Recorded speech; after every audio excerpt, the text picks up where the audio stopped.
વક્રતુંડ મહાકાય સૂર્યકોટિ સમપ્રભ નિર્વિઘ્નમ કુર્વે દેવા સર્વ કાર્યે સુસર્વદા.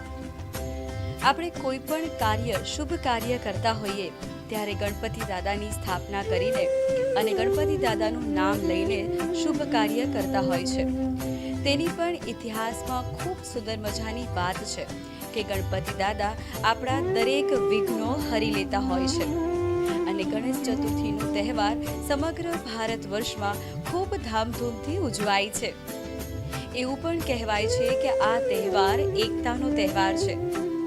દરેક લોકો, દરેક ભારતીય નાગરિક આ તહેવારમાં રંગે રંગાઈ જાય છે અને ગણપતિ દાદાની આરાધના કરે છે. નિર્માણ પર્સમાં આપ સર્વે દર્શક મિત્રોનું ખૂબ ખૂબ હાર્દિક સ્વાગત છે અને હું છું મિત્તલ પટેલ. આજે આપણે વાત કરવાની છે ગણેશ ચતુર્થીની અને ખૂબ સુંદર મજાની ગણપતિ દાદાની મૂર્તિ અહીંયા બિરાજમાન છે. તો ચાલો તેના દર્શન કરીને આજના શુભ દિવસની શરૂઆત કરીએ.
જય ગણેશ. જય ગણેશ, જય ગણેશ. શું નામ છે આપનું? હું સુનયના પરસુલે. હું તમને બધાને આજે ગણેશ ચતુર્થી છે તો એની શુભેચ્છાઓ આપી.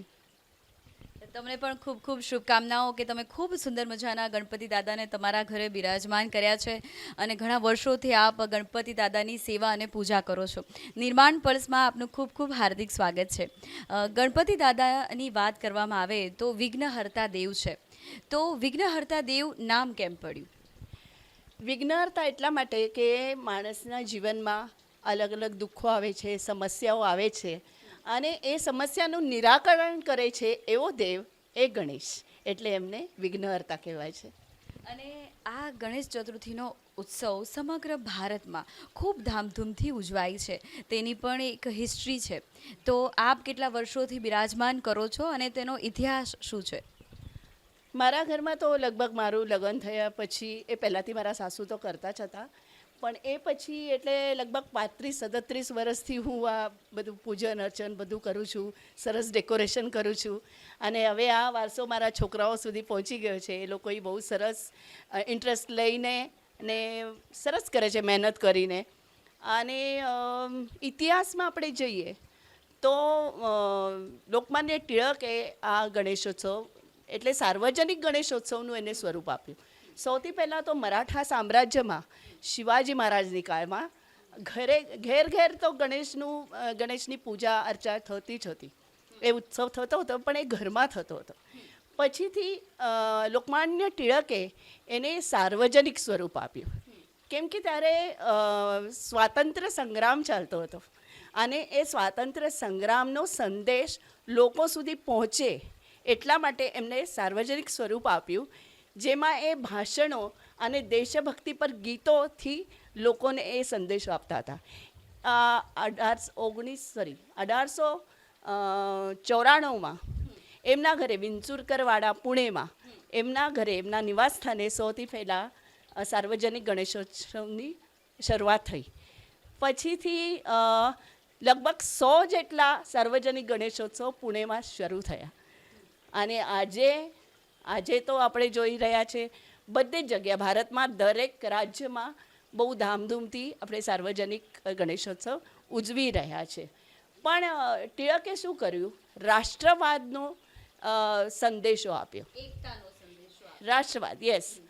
એ એવું માંગતા હતા કે જે નવયુવાનો છે તો એ યુવાનોને રાષ્ટ્ર તેજ આપવાનો પ્રયાસ કર્યો એમણે. અને જે રાષ્ટ્રવાદના વિચારો છે એનો પ્રચાર અને પ્રસાર એમને કર્યો. 1904થી 1905માં બ્રિટિશરોને એવી ખબર જ નથી કે આવી રીતનું કંઈક કામ ચાલુ છે, લોકમાન્ય ટિળક કરી રહ્યા છે. એ શું કરતા હતા કે ગણેશોત્સવની પરમિશન લેતા હતા અને પછી ગણેશોત્સવમાં એવી રીતના ભાષણો આપીને લોકોને રાષ્ટ્રવાદ, રાષ્ટ્ર સંગ્રામમાં જોડાઓ એવો સંદેશો લોકોને આપતા હતા. કેમ કે ત્યારે ગણેશોત્સવ માટે પરમિશન જોઈતી હતી, લેવી જોઈતી, હા, લેવી પડતી હતી. પણ ભાષણ માટે પરમિશન મળતી નહોતી. એટલે એ શું કરતા હતા? આવી રીતે લોકોને ભાષણોથી પ્રેરિત કરતા હતા કે આવો જોડાઈ જાઓ રાષ્ટ્ર સંગ્રામમાં અને આપણા દેશને આપણે સ્વતંત્ર કરીએ. એટલા માટે એવી રીતના ભાષણો અને ગીતોથી, દેશભક્તિ પર ગીતોથી લોકોને પ્રેરિત કરી રહ્યા હતા. તમે ખૂબ સુંદર મજાની વાત કરી, હિસ્ટ્રી અમને સમજાવી કે લોકમાન્ય તિલક સાહેબે ખૂબ સુંદર મજાનું કામ કર્યું હતું. એ સમયમાં જ્યારે સ્વતંત્ર સંગ્રામ ચાલતો હતો ત્યારે ધર્મ ઉપર લોકોની શ્રદ્ધા થોડી ડગી ગઈ હતી. ત્યારે ધર્મ પર આસ્થા ઉત્પન્ન થાય, સાથે સાથે એકતાનો સંદેશો જાય, લોકો સુધી જાગૃતતા પહોંચે, તેને લઈને સાર્વજનિક ગણપતિ દાદાની ઉજવણી કરવામાં આવતી હતી, પંડાલો કરવામાં આવતા હતા અને એકતાનો સંદેશો ફેલાવવામાં આવતો હતો. અને ખૂબ સુંદર મજાના આ ગણપતિ દાદાને બિરાજમાન કર્યા છે. આપ જોઈ રહ્યા છો તેની પૂજા પણ ઘણા વર્ષોથી આ ઘરમાં કરવામાં આવે છે. અને આ ફેમિલી સાથે મળીને ગણપતિ દાદાની પૂજા કરે છે, અર્ચના કરે છે અને તેમને ઘરે બિરાજમાન કરીને વિવિધ પ્રકારના પકવાન જમાડે છે. સુનેનાબેન પાસેથી આપણે જાણીશું કે ગણપતિ દાદાની કઈ મૂર્તિ તેમના ઘરે બિરાજમાન કરવામાં આવી છે અને ગણપતિ દાદાના વિવિધ નામ પણ છે. તો કઈ મૂર્તિ આપને બિરાજમાન કરી છે? આ દેખાવામાં તો બાળ ગણેશ જેવો લાગે છે. બહુ સુંદર મનોહારી મૂર્તિ છે. હવે હું સમજાવું છું. આમ ગણેશજીના આપણે કાન જોઈએ તો એ મોટા છે, સુપડા જેવા છે, એટલે એમને શૂર્પકર્ણ કહેવાય છે. શૂર્પકર્ણ. પછી એમની જે સૂંઢ છે એ હાથીની જેમ છે, લાંબી, એટલે એમને ગજાનન અથવા ગજમુખ કહેવાય છે. પછી એમની દોન છે એ લાંબી છે, મોટી છે, એટલે આપણે એને લંબોદર કહીએ છીએ. આ જે રૂપ આપણે જોઈ રહ્યા છે એને જોઈને આપણને સુખ મળે છે, એટલે સુખકર્તા છે, આપણને સુખ આપે છે, સુખનું સર્જન કરે છે અને આપણે જીવનમાં જેટલા પણ દુઃખ છે એનું હરણ કરે છે, એટલે એને દુઃખહર્તા પણ કહેવાય છે. બરાબર? તો એવી રીતના અનેક રૂપો છે. પ્રથમેશ કહેવાય છે કેમ કે કોઈ પણ શુભ કાર્ય જે હોય છે એનો જે આરંભ છે એ આપણે ગણેશના પૂજન અર્ચનથી કરીએ છીએ, એટલે એમને પ્રથમેશી કહેવાય છે. તો એવી રીતના વક્રતુંડ છે, એમનું થોડું વક્ર છે, જે મોડું છે એ, તો એટલે એમને વક્રતુંડ પણ કહેવાય છે. એવા અનેક અનેક અનેક નામો છે ગણેશજીના, પણ આપણે શ્રદ્ધા ગણપતિ નામ ઉપર રાખીએ છીએ. રૂપો ભલે ઘણા હોય પણ આપણે ગણેશને વંદન કરીએ છીએ. ખૂબ મુદ્દાની અને ખૂબ સરસ વાત તમે સમજાવી કે ભગવાનના રૂપો અનેક હોય, આપણે ગણપતિ દાદાની પૂજા કરીએ છીએ. એવું પણ કહેવાય છે કે ગણપતિ દાદાના 1.25 લાખ નામ છે અને જો 1.25 લાખ નામની જો આરાધના કરવામાં આવે તો એ દિવસ તમારો ખૂબ શુભ થાય છે અને તમારું એ વર્ષ ફળદાયી પણ નીવડે છે.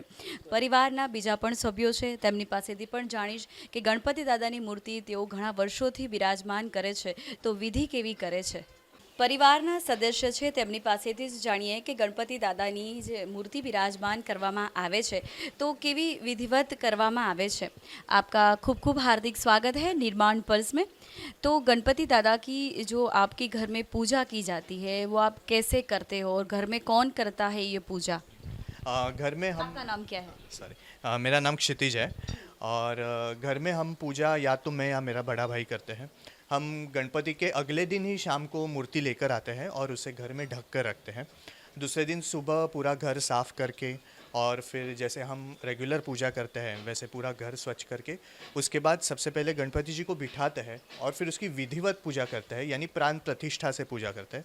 प्राण प्रतिष्ठा से पूजा करना यानी जो हमारे घर में बापा आए हैं उनमें प्राण डालना, यानी ऐसा है कि 5 दिन तक वो प्राण हमारे घर में बने रहेंगे। और जैसे प्राण आता है वैसे ही जैसे हम सबको 2 बार खाना लगता है और सब लगता है, उसी तरह बापा जी को भी हम 2 बार खाना देते हैं और उनकी आरती करते हैं। दैट इज़ प्राण प्रतिष्ठा की पूजा करना। और फिर उसके बाद आरती, दोनों टाइम हम उनका हार बदलते हैं, उनको दुर्वा देते हैं और फिर प्रसाद चढ़ाते हैं। पापा को इस साल कौन सी थीम पर आपने विराजमान किया है अपने घर में? मैं खुद एक पर्यावरण प्रेमी हूँ, इसलिए मेरा इस बार ऐसा प्लानिंग था कि कुछ पर्यावरण को लेके बनाते हैं। तो हमारे जीवन में जो 3 स्रोत जो बहुत महत्वपूर्ण है कि पानी बचाओ, पेड़ लगाओ, पानी बचाओ, पेड़ लगाओ और शांति रखो, यानी शांति रखोगे तो ही जीवन अच्छा होगा। तो इस 3 घटकों को हमने ध्यान में रख के हमने इस बार की जो थीम बनाई है वही है कि हमने पानी का भी इस्तेमाल किया है, हरियाली भी आई है और शांत वातावरण में बापा बैठे हैं। इसलिए ये तीनों जो पॉइंट्स है जो मुझे लेने थे कि खास करके आज के मेरे युवा पीढ़ी को, मेरे उम्र के सारे मेरे दोस्तों को मैं यही बताना चाहता हूँ कि जितना भी आपसे हो सके उतना ये 3 पॉइंट्स को अगर हम ध्यान में रखेंगे तो जीवन में कभी भी कोई भी कठिनाइयाँ नहीं आएंगी। आप अपने घर में बहुत ही सुंदर मूर्ति विराजमान की है और थीम भी बहुत ही सुंदर रखी है। तो मैसेज भी आप दे रहे हैं कि हमारे जीवन में हमें बहुत शांति रखनी चाहिए, सुख आए या दुख आए हमें अपने आप को स्थिति प्रज्ञ स्थिति में ही रखना चाहिए। और आप बापा की आरती भी करते हो, आप सब साथ में मिलकर पूजा करते हो, अपना गान भी गाते हो। तो कौन सा बापा को आरती के वक्त जो गाना गाया जाता है वो कौन सा होता है, और आप हमारे दर्शकों को गा के सुनाइए। वैसे तो आरती बहुत ही फेमस है जो हम गाते हैं, सुखकर्ता दुखहर्ता वार्ता विघ्नाची। लेकिन मैं विरुद्ध मूवी का जो शंकर महादेव जी ने गाया था, गणनायकाय गणदेवताय, वो आपके सामने कुछ लाइन प्रस्तुत करता हूँ। गणनायकाय गणदेवताय गणाध्यक्षाय धीमहि गुणशरीराय गुणमण्डिताय गुणेशानाय धीमहि गुणातीताय गुणाधीशाय गुणप्रविष्टाय धीमहि एकदन्ताय वक्रतुण्डाय गौरीतनयाय धीमहि गणेशानाय भालचन्द्राय श्रीगणेशाय धीमहि। बहुत अच्छा गाते हो। आपके घर में बहुत ही अच्छे नियम है जो पर्यावरण को लेकर भी आप इतने अवेयर हो, पानी बचाने की बात कर रहे हो। साथ में बापा यहाँ पे विराजमान है और परिवार साथ में मिलकर बापा को भोजन भी देता है, प्राण प्रतिष्ठा भी करता है और साथ में मिलकर अपने मुख से ही आरती करते हो, गाना गाते हो, तो पूरा घर का जो एटमोस्फियर है बहुत ही पॉजिटिव बन जाता है। तो મિત્રો તમારા ઘરમાં પણ ગણપતિ બાપાની જો મૂર્તિ હોય અને તમે પૂજા કરતા હોય તો પરિવારજનો સાથે એકરૂપ થઈને પૂજા અને આરતી કરશો તો પરિવારજનમાં ખૂબ પ્રેમ અને સુખ શાંતિ આવશે। જ્યારે મરાઠા પેશવાનું રાજ હતું તેના પહેલાંથી પણ ઘણા વર્ષો પહેલાં આ પ્રણાલી ચાલી આવે છે। ગણપતિ દાદાની પૂજા રાજા મહારાજાઓ વર્ષોથી કરતા હતા અને આવી પ્રણાલી હજી પણ ઘણા એવા ઘરો જે છે કે તેમાં જીવંત છે। પેઢી દર પેઢી પૂજા કરવામાં આવે છે અને ગણપતિ દાદાને ખૂબ હોંશેથી બિરાજમાન કરવામાં આવે છે। પરિવારના મોટા દીકરા છે તેમની પાસેથી જાણીએ કે કેટલા વર્ષોથી બાપાની મૂર્તિ ઘરે બિરાજમાન કરવામાં આવે છે। આપનું ખૂબ ખૂબ હાર્દિક સ્વાગત છે નિર્માણ પલ્સમાં। આપનું નામ શું છે? મારું નામ ઓમકાર પરસુલે છે અને એટલે તમે જે વાત કરી કે વર્ષોથી ચાલી આવે છે કે જનરેશન્સથી ચાલી આવે છે, તો અમારા બંને ભાઈઓ પર એ સંસ્કારો છે, અમારા મમ્મીના, મારા ફાધરના, કે જે પણ તહેવાર છે, જે પણ ઉત્સવ છે એ હળીમળીને આપણે બધા સેલિબ્રેટ કરીએ। એવું જ ગણેશ ચતુર્થી આ એક તહેવાર છે કે જ્યાં અમે નાનપણથી ડેકોરેશન ઉપર વધારે ધ્યાન આપીએ છીએ। સો ડેકોરેશન એટલે સામાન્ય કે નોર્મલ ના હોવું જોઈએ, કંઈક જુદું હોવું જોઈએ, કંઈક નાવિન્યપૂર્ણ હોવું જોઈએ અને એટલા જ પેશન અને કમ્પેશનથી અમે નાનપણથી અમે આ ડેકોરેશન કરતા આવીએ છીએ। હેવિંગ સેડ દેટ અમારા દાદાજી જ્યારે હતા એટલે એમની ઉંમર 80 હતી. At the age of 80 as well he was so active કે સવારે 4 વાગ્યા સુધી જાગીને અમારી જોડે એ અમને હેલ્પ કરતા હતા, મસ્તી મજાક કરતા હતા, જોક્સ ક્રેક કરતા હતા. એના લીધે વાતાવરણ જે હતું એ હળીમળીને જે કરવાનું જે કોર્ડિનેશન કોઓપરેશન હતું ફેમિલીમાં એ બોન્ડ્સ વધારે સ્ટ્રોંગ મજબૂત થતા ગયા. અને અમે હમણાં પણ આગળ જે છે જે સંસ્કારો છે એ આગળ વધારવાની કોશિશ કરીએ છીએ. તમે અલગ અલગ થીમ પર બાપાને બિરાજમાન કરો છો અને એક મેસેજ પણ આપો છો. તમારા ઘરે જે પણ દર્શન કરવા આવે તેમને એક મેસેજ તમે પાસ કરો છો કે પર્યાવરણનું જતન કર્યો. આ વખતે જલ છે, પર્યાવરણ છે અને એકતાનો સંદેશ આપી રહ્યા છે, પ્રેમનો, શાંતિનો સંદેશ આપી રહ્યા છો. તો દર વર્ષે અલગ અલગ થીમ તમે વિચારી છે, તો કઈ કઈ થીમ તમે કરી ચૂક્યા છો? ઓકે, સો એના પહેલાં સૌથી પહેલાં જે અમે જ્યારે આ ઘરમાં આવ્યા 96-97માં ત્યારે ઇન્ડિપેન્ડન્સ ડે લઈને અમે એ થીમ કરી હતી એ વખતે. પછી કારગિલ વોર જ્યારે આપણે જીત્યા હતા, યુદ્ધ જીત્યા હતા, એના ઉપર અમે થીમ કરેલી હતી. એના પછી જે આપણે મુંબઈમાં જે રાજા જેવા જે ગણપતિ છે આપણા લાલબાગचा રાજા, તો એમની થીમ કરીને અમે અહીંયા એક થીમ કરી હતી. પછી અહીંયા પર્વતો, અહીંયા કોન્ક્રીટની બિલ્ડિંગ ઊભી કરીને અમે એ થીમ કરી હતી. જેમ કે કોઈક ફોર્ટ હોય, કિલ્લો હોય ભગવાનનો, તો એવો કિલ્લો બનાવીને અમે કરે. તો આ બધી અમે થીમ્સ કરી ચૂક્યા છે હમણાં સુધી. અત્યારે કોરોનાની મહામારી પણ ચાલી રહી છે અને આપણા દેશ પર સંકટ પણ છે કે આવી મહામારી સામે આપણે બધા જ ઝઝૂમી રહ્યા છે. તો આ વખતે બીજો કયો મેસેજ તમે આપવાના છો? હું આટલું જ કહીશ કે જે આજે કોરોનાથી જે લડવાનો જે સંકલ્પ છે આપણા ગવર્મેન્ટે જે લીધો છે સંકલ્પ, એ ફક્ત એમની જવાબદારી નથી. આપણે એઝ રિસ્પોન્સિબલ સિટીઝન્સ આપણી પણ એટલી જ જવાબદારી બને છે કે જે ગવર્મેન્ટ આપણે ગાઈડલાઇન્સ આપે છે એનું આપણે પાલન કરીએ. ઈગો ઉપર લેવાના બદલે એના ઉપર કેવી રીતે આપણે પોતે નવા આઈડિયાઝ લાવીને કેવી રીતે આ જે કોરોનાની મહામારી છે એ દૂર કરીએ એનો સંકલ્પ લઈએ, એ વધારે સારું. તો મિત્રો, તમારા ઘરે માટીના ગણપતિ દાદાને બિરાજમાન કરો, તેની સેવા અને પૂજા કરો અને માટીના ગણપતિ દાદાને ઘરે જ વિસર્જન કરો. માટીની મૂર્તિ ઘણા બધા લોકો અત્યારે લાવતા થયા છે અને પર્યાવરણનું જતન કરવું એ આપણી નૈતિક જવાબદારી છે. પરિવારના પુત્રવધુ છે અને તે જણાવે છે કે અમે સાથે મળીને વિવિધ પ્રકારની પ્રસાદી गणपति बापा ने बनावीने जमाड़िए છીએ. आपका खूब खूब हार्दिक स्वागत है निर्माण पल्स में. और आपके घर जब बापा विराजमान होते हैं तो आप कौन कौन से प्रकार के मोदक बना के बापा को प्रसाद के रूप में प्रस्तुत करते हैं? हम लोग काफ़ी अलग अलग तरह के मोदक बनाते हैं. पहले तो हम लोग बाफेला जो मोदक बोलते हैं, उखड़ी से मोदक मराठी में बोलते हैं, वो बनाते हैं. उसमें उकड़ होती है, वो चावल के आटे की होती है और अंदर का जो मिश्र होता है वो होता है इसका गुड़ और खोबरा जो होता है उसका बनाते हैं. और फिर हमारे पास तलनी के मोदक होते हैं. अभी हम लोग जैसे जैसे कुछ अलग अलग करने का ट्राई करते हैं, तो मैं चॉकलेट्स के मोदक भी बनाती हूँ, वो भी ट्राई करती हूँ बनाने का कुछ अलग अलग तरह से. फिर लड्डू होते हैं. ऐसे हर तरह के अलग अलग प्रकार के 10 दिन मोदक गणपति बाप्पा को हम लोग प्रसाद की इससे अर्पण करते हैं, ये करते हैं.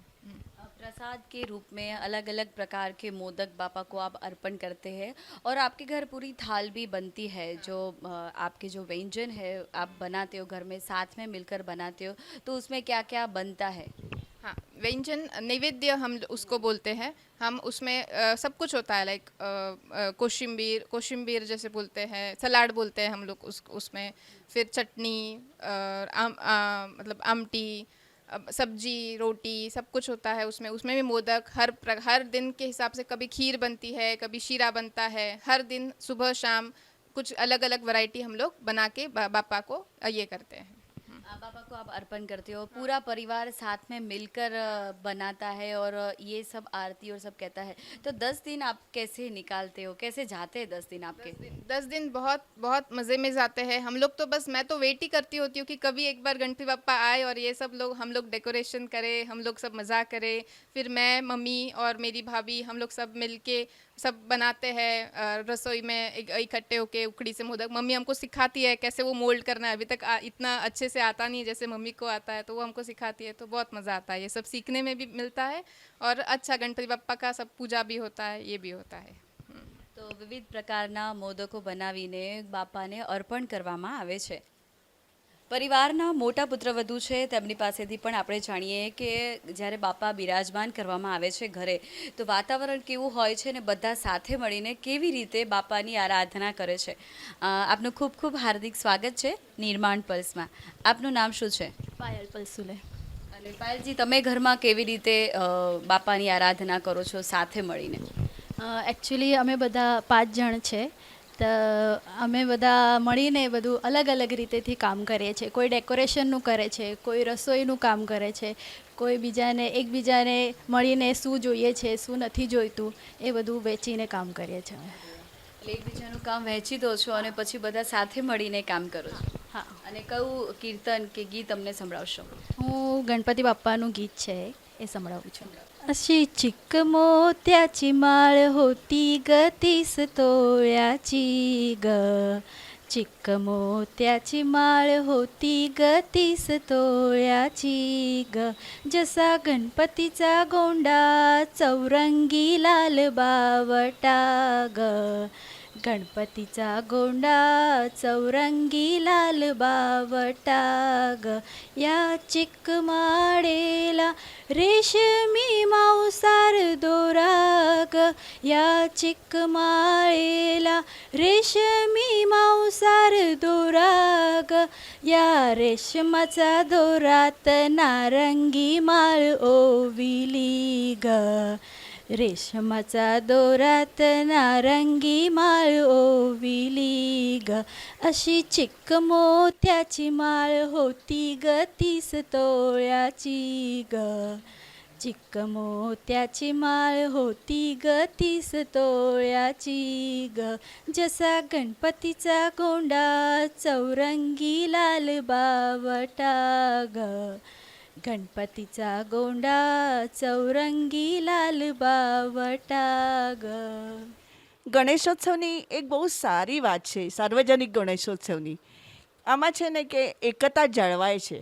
એટલે જુદા જુદા જાતના ધર્મના લોકો ગણેશ દર્શન માટે આવે છે અને એના લીધે એક સારો સંદેશ આપણે સમાજમાં આપીએ છીએ કે કેવળ ભગવાનના એટલે જે લોકમાન્ય ટિળકે જે ચાલુ કર્યું હતું સાર્વજનિક ગણેશોત્સવમાં કે આ ઉત્સવના હિસાબે લોકો ભેગા થાય છે અને એમાં આપણે કંઈ સારો સંદેશ આપી શકીએ છીએ.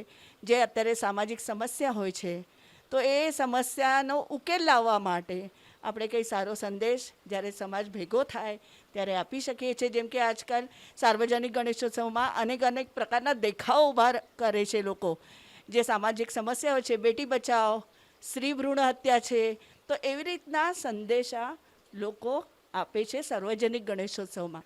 તો આ સાર્વજનિક ગણેશોત્સવનો બહુ સારો ફાયદો છે. ચલો આપણે મળીને બધા સરસ ગણેશોત્સવ મનાવીએ, ઉજવીએ અને બધા સાથે રહીએ, હળી મળીને કામ કરીએ સમાજમાં, જે સમાજના કલ્યાણ માટે સારું છે, સમૃદ્ધિ માટે, શાંતિ માટે જે છે એ બધા આપણે મળીને કરીએ અને આપણા દેશનું ભવિષ્ય ઉજ્જવળ કરીએ.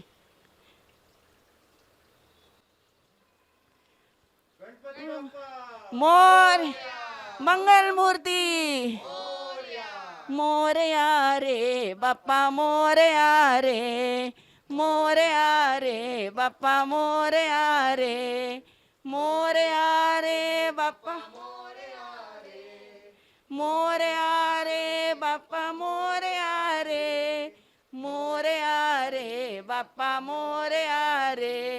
ગણપતિ બાપા મંગલ મૂર્તિ. પડસુલે ફેમિલી સાથે આજે આપણે ગણપતિ દાદાની વાત કરી. ગણેશ ચતુર્થીનો ઉત્સવ સમગ્ર ભારત વર્ષમાં ખૂબ ધામધૂમથી ઉજવાય છે. આ ફેમિલી દ્વારા આપણને એક સુંદર મજાનો મેસેજ પણ મળી રહ્યો છે કે જીવનમાં શાંતિ રાખવી જોઈએ. સુખ અને દુઃખ તો આવશે અને જશે. તમે જ્યારે શાંતિ રાખશો તો આપોઆપ જીવનમાં સ્થિરતા સ્થપાશે. સાથે સાથે પર્યાવરણનું જતન કરવું એ આપણી નૈતિક જવાબદારી પણ છે. પાણી બચાવોની પણ વાત કરવામાં આવી છે. આ ફેમિલી ઘણા વર્ષોથી બાપાની મૂર્તિને બિરાજમાન કરે છે અને વિવિધ પ્રકારના મેસેજો આપે છે સમાજને, અને સમાજને જાગૃત કરવાનું પણ કામ કરે છે. તો આવી જ રીતે નિર્માણ પલ્સ કાર્યક્રમમાં અવનવી રસપ્રદ વાતો હું તમારા સુધી લઈને આવીશ. હવે તમારી હોસ્ટ મિત્તલને રજા આપો. જય ગણેશ.